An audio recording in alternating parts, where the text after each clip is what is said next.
Thank you, Mr. Zitzmann, for the introduction. And also thank you for the invitation for this event. I guess we are celebrating 25th year of CAN automation. So give a hand to all the people who make this organization here, and we appreciate your support, and we need your support also in the future. Thank you very much. Before I start and go deeper into the topic of my session, me and Mr. Zitzmann, we talked 1 hour ago about the advantage using CANopen and also CANopen safety in living environments. And the living environment, I would like to give you a picture. We are talking about a huge lithium-ion battery. This battery is placed inside a public transportation system. It's called a bus. This bus is running in Dresden, in East Germany. And in my earlier times, I was in charge of the development for such lithium systems. And we have to think over the topic how to get this battery very safe charged. Because a lithium battery is more or less a mimosa. So you have to be careful all the time you handle this. And charging a battery is one of the most important things you have to watch. And the question was to make a good communication channel between the battery management system to a charger. And inventing those things, I was proud to see, as an old man of the CAN and automation systems, that I can use a CANopen profile. The CAN, I guess it's the 481, gives us the chance to be much closer and with a very fast time to make the communication issues from the BMS to the charger. And it runs successfully. And this is also a good bridge, having in mind, or I ask you, do you think that we are talking about charging a battery? Is this a safety relevant thing? I guess sometimes yes. Because if you back to this example, we are talking about having 80 kilowatt hours energy with the battery in the bus. And the battery shall be charged within a short stopover the bus has, maybe 10 minutes. And to bring a lot of energy inside this 10 minutes into the battery, you will charge with power of about 500 kilowatts. Well, that means you have to be careful. And this means also that the battery management system or the data from the battery management system is to transfer in a safe way to the charger. That's clear. So you are sure that there's no doubt if a short, everything will appear such an EMC problem or like others. So you are knowing that the battery is not overcharged because the communication fails. And I guess this is a good picture, and now we go deeper into all these things of CANopen and CANopen safety. Sys Tec Electronic is a classical service provider. We development for industrial customers, hardware and software solutions. And what we see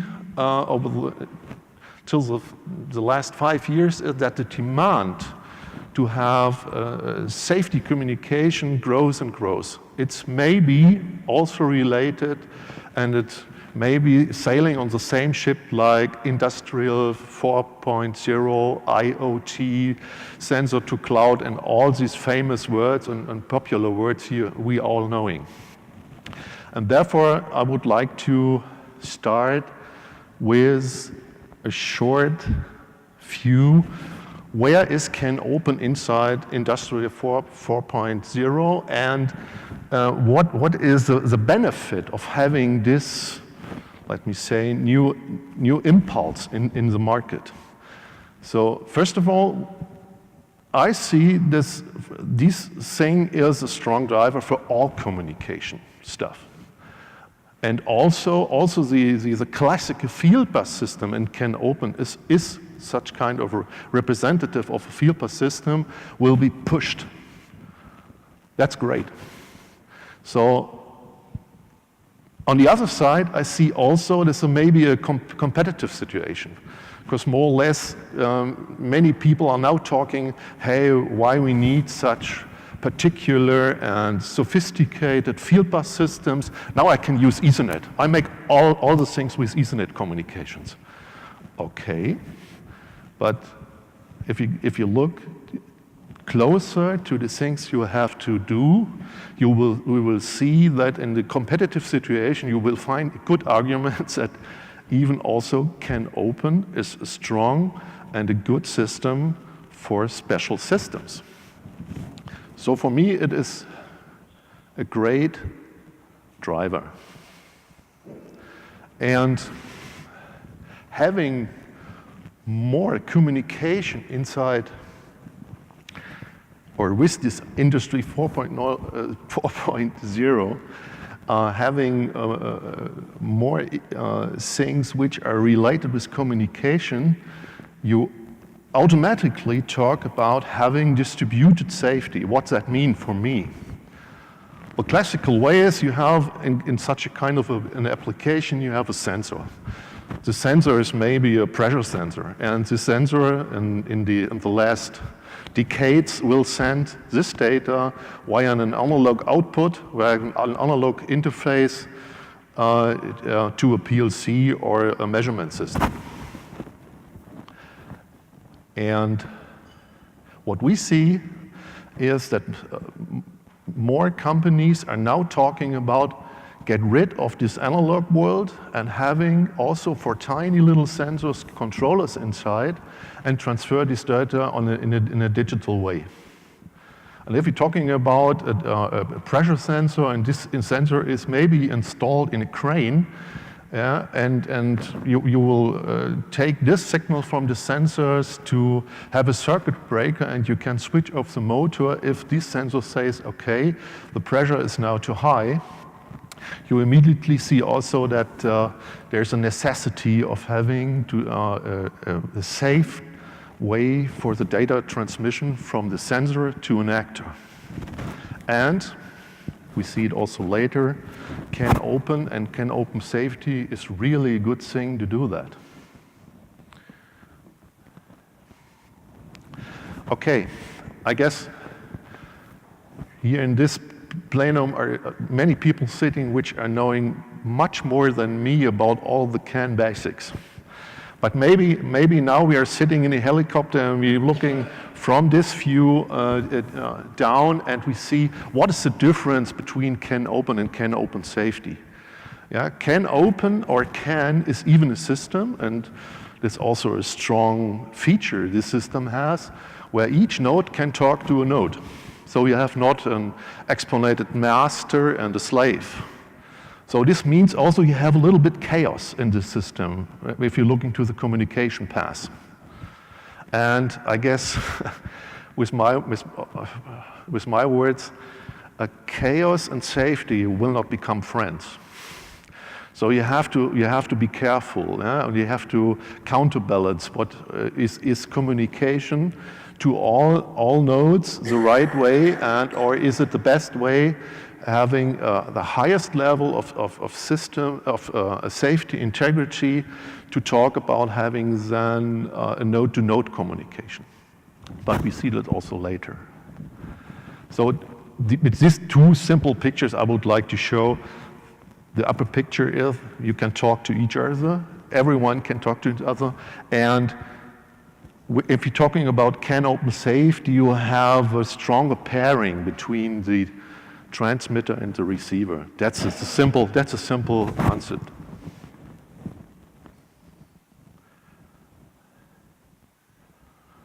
So, and this is a more simple example than the battery. You will see here an emergency stop button, and this is a CANopen node. And you have the circuit breaker, or also called turn-off device. This turn-off device, working in the actuator mode, is switching off a motor. So it's a simple classical example. And what you see here, that it is possible, and this is more than nice, that you can combine nodes which are talk to each other and save nodes, save sensor node to a save actor node, and also other, and they use the same CAN bus segment than all other CAN nodes. So this means you can add this to a living system if there's a need. So you are not in the obligation to rewire your harness on the machine to add such kind of a functionality. It's maybe an advantage. And why this is possible? This is possible because CANopen Safety is an add-on to the standard CANopen protocol. And that's great. We are talking now to have a special kind of data objects. These data objects are so-called safety relevant data objects. And back to the major aim of a safety system or safety communication. You have to be sure that you have a data from the transmitter, and this data from the transmitter is to be received from the receiver in the right way. And if this fails, you have to have a chance to recognize that there is a fail. So this is the safety aim. So we all know, the most of you are engineers, and we know that cannot invent systems which are 100% perfect and 100% safe. Because we are in the real world, we have components with more or less a risk that they will fail in time. And what is the special thing if we have now the safety relevant data objects inside? It's also a classical method to have a stronger pairing between transmitter and receiver. A safety relevant data object is always defined by two messages, whereby the second message is inverted to the first message. So with this, you can discriminate the data from the transmitter at the receiver side if the first message and the second message differs in each bit. Then the channel between these both points are working proper. And this is valid information you get. But this is not all we have if we're talking about CANopen Safety. It's also a time condition added with the SRDOs. The time condition means that the transferring time in between the SRDOs has to be received at the receiver point, is to be done in a definite time frame. So if that fails, you know, in between there was a disturbance and the data is lost. So it is a classical lost fail. And with these two add-ons, on the application level, you are able to recognize that the failure is occurred. And now a little bit above. Safety communications is only maybe 1% of the complete safety issue you have to develop. 99% lies in your application. and all the controller stuff in software, yeah, which has to be handled, yeah, is the most important thing. You have to be focused. So it is also a good point to say, using the CANopen or the CANopen safety standard, yeah, you will not be puzzled around to do this job. This is really proper prepared for you, and it is also in living in 1,000 applications. It's highly improved. So my comment to that on that point is, if you have the demand of developing safety communications in case of control units, just think about using this CANopen safety. It's more than nice. And another thing is added to the layer system.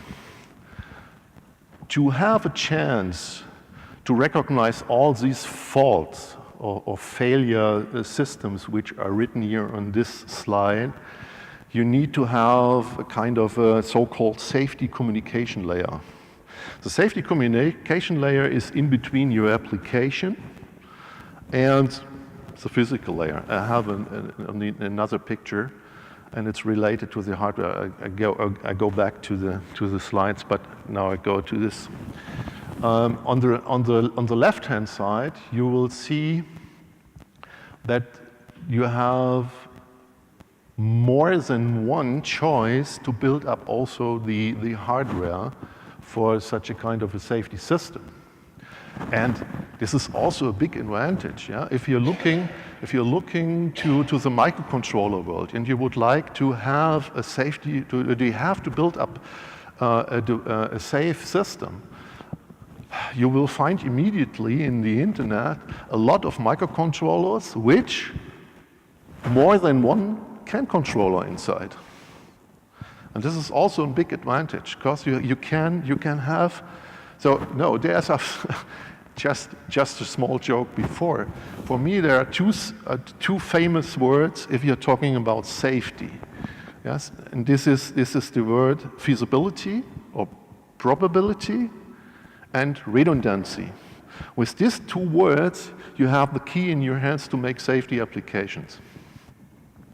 And now we have the second word, the redundancy, here in front. So to be safe that the data is transferred in the right way from A to B, it's maybe clever to use independent CAN controllers and split also the SRDOs, the first part of the SRDO, the original message, and the inverted message to these both microcontrollers or CAN controllers. So this is mentioned by having a cut in the physical layer. On the left of the left hand, you will see you have two separated physical layers. Yeah, that means you have two separated CAN controllers, and the CAN messages are also separated. And on the right hand example, you have one physical layer, only one CAN controller. That's also allowed. If you're talking about safety, yeah, you must not have a system with several microcontrollers which are checking each other with running parallel code. You can do that also in an easy way, but you have to have a serious estimation of the risk and of the application the system is running. Yeah, this is very important. You cannot define the right microcontroller architecture don't knowing the correlation of this component inside the complete system. The complete system will rule or will set the definition of what you have to do here. No, sorry for jumping around. There's another important thing we have to know. The communication channel is most of the times copper and connectors.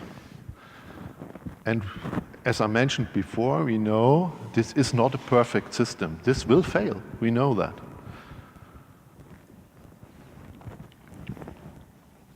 And you have no mechanism in your hands to get this more improved. So the safety engineer tells this is a black channel. Yeah, you have to have methods or even functionality around this black channel to have a chance to check if this black channel is okay. You do not have to have a sophisticated cable with 100 wires and to bring this in parallel. This will also fail. It's only a statistic value, and you have to maybe to wait a little bit longer than this failure will occur. And also a small comment from my side on this. We are talking in a very technocratical way here. All this product development at least has a price which was programmed with the product. And this we have to also to counterbalance safety issues with at least a good price, which is possibly the best price for the product in the market. So we are not allowed to bring here in, if you're talking about a tiny sensor system, several microcontrollers and a lot of other peripherals to make this thing safe. No one will pay for that. But the demand is make the things as safe as it can be for the application.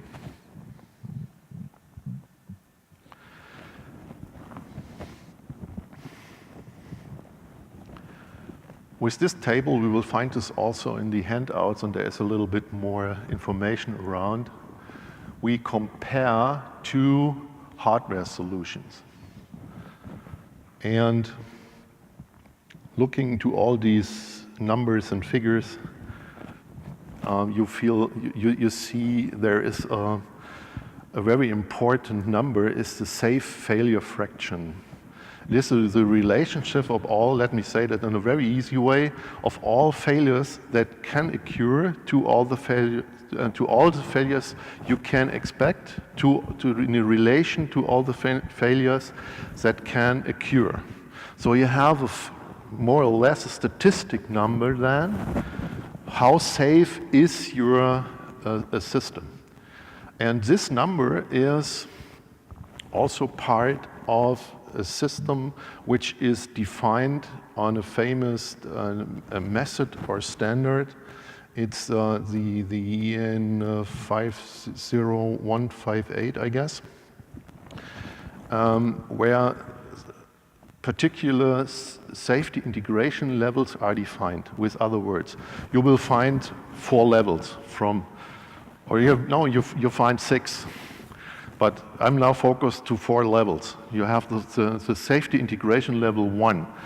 This is a safety system, but will I disuse in public transportation for having a secure door open and close unit? I say, no, that's not enough. We should talk about having the next integration level. It's the system integration level number 2, and 4 is really rocket science. Yeah? If you want to hit the moon with a rocket and you want to do this in the safe way, you have to do everything on diagnosis you can think. You have to measure all the things around the microcontroller. You have to check the random access memory. Very often you have to check your flash memory and all the things, the peripherals around, to know that your system is on the right way and runs proper. Here's a very nice information also in this table. It is the development effort, and if you look to that, you will see that this is combined here with these examples with the CPU usage during the diagnosis. Safety means your CPU has to have more or less two major tasks. The diagnosis to have this, to keep this application safe, and your application itself. And if you see that if you do the things, or if you have the demand to have a strong, relevant system integration level herein, you have to choose a higher level, the highest level of diagnosis. That means the CPU more or less makes diagnosis, and you have only a short time left for your application. And also, it means that in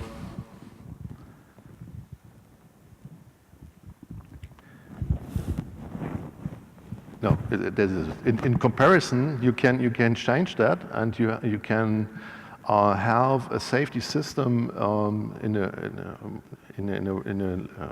shorter time period developed if you are using maybe these we call these 1 out of 2 hardware structure. That means you have 2 separated CPU cores. And these 2 CPU cores are running the same code to the same time. Thank you. And these 2 cores are communicating to each other.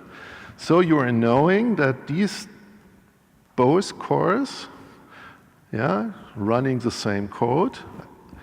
If you make a comparison at each time, you will see, or you can recognize if a failure occurs, one of these core has a different result to the other. And this is maybe a nice trick to lower to lower the development effort, to have more power for the CPU usage, but it lowers also the safe failure fraction. So this means this is good for having a system, if you're talking about system integration level 1 or 2, not for 3 and 4. These CPUs you can find in the internet if you're using the word lockstep CPU. That's very nice. If you have time, just look to this special kind of CPU units. These CPU units are invented for such kind of safety applications. Okay. This is also an interesting information if we're talking about having in the CANopen area nodes, and we have the requirements to have a CL3 level, sorry. And this means that in this, on one CAN segment, 65 safe devices with at least 44 SRDUs shall communicate together. So this is maybe a strong limit.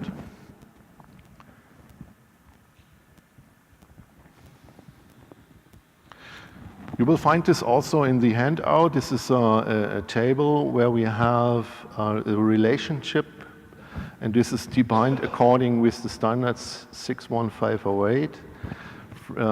The hardware architecture to the diagnosis.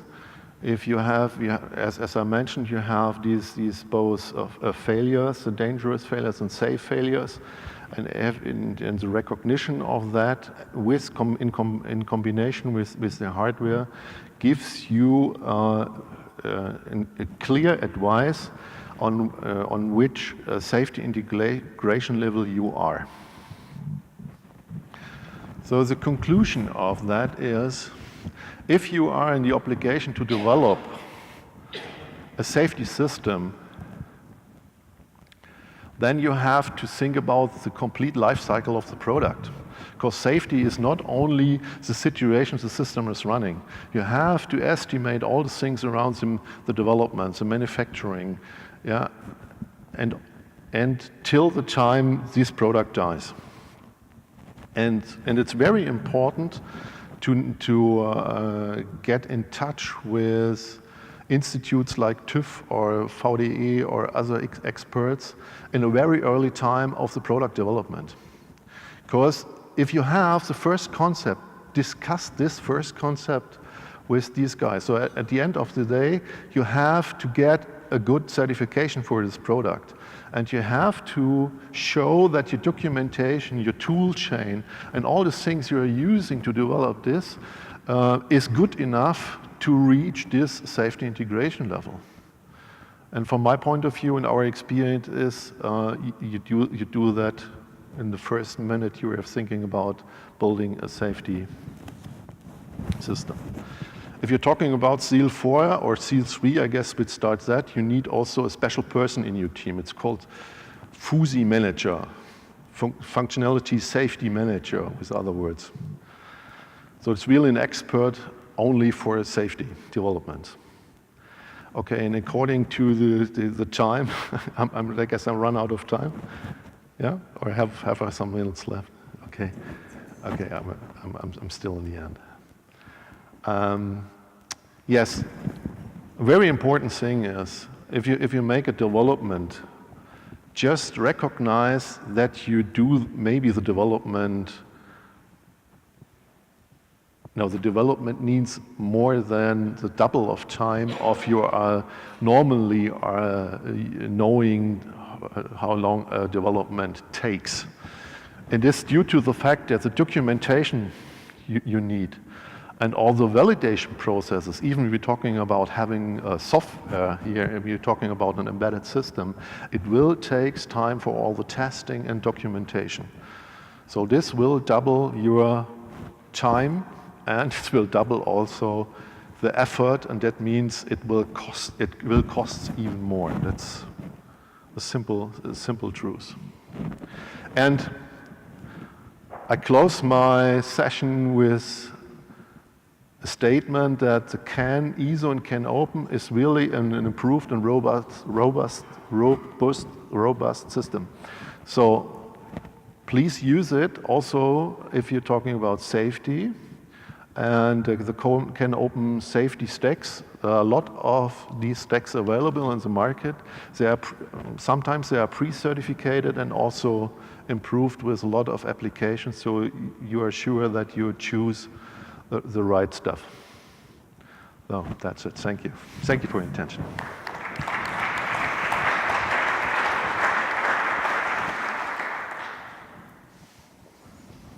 So thank you very much, Mr. Rupprecht. Questions from your side?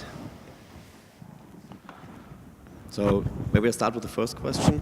So as you have a sales profession, so maybe you can give us some idea, what are the main markets where you say CANopen safety systems are operating today?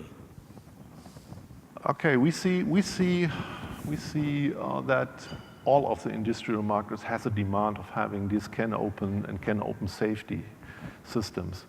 If we talked and if you mentioned the renewable energy industry for monitoring systems, maybe for instance, and even for battery management systems, and the automation industry with this example of measuring data and transfer this data in a safe way to the PLC, I see that this is a topic for all.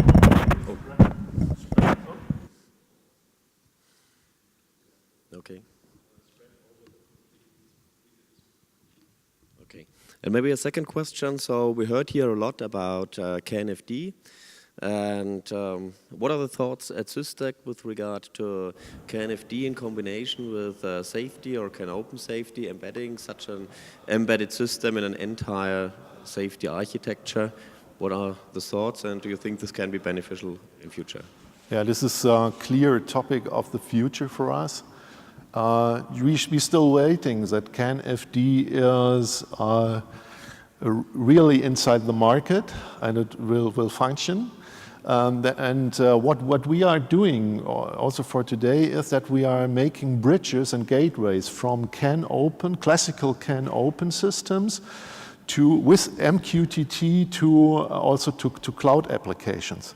And therefore, I would like to bring also in the new CANFD functionality, having gateways, and yeah, that's it. So, final question from your side?